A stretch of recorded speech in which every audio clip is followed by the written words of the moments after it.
السلام عليكم البنات، كي دايرين بخير؟ كنتمنى الفيديو ده لقاكم باحسن حال. بالنسبه لهذا الفيديو ده غنبارطاجي معكم الطريقه ديالي بحال كنوجد سباكيتي بلا صوص بلونش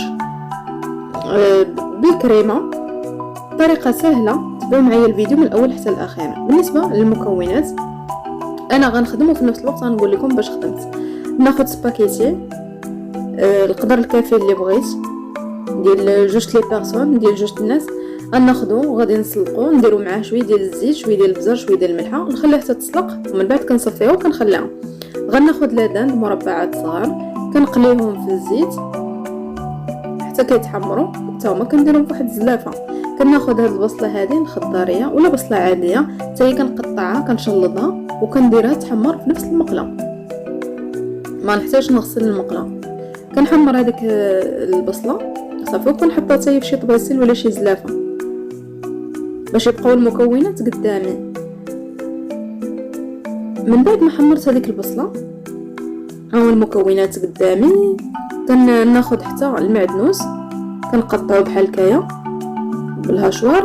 كناخذ الكريمه ديال الطياب، كناخذ الشامبينيون العطريه على حسب، بغيتو ديروا غير الملحه والبزار ولا بغيتو ديروا الملحه والبزار شويه ديال الثومه.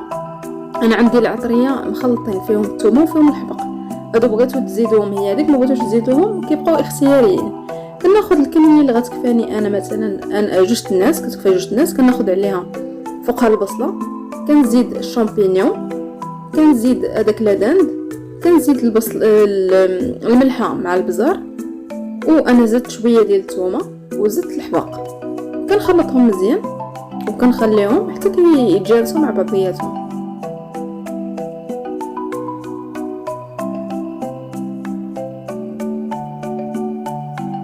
من بعد ما طابوا هذوك المكونات وتجانسوا مع الكريمه وكنحسوا انها عقدات صافي، كنخلطها مزيان، كنخلط كل شيء المكونات وكنحطهم في واحد الطبق ديال التقديم.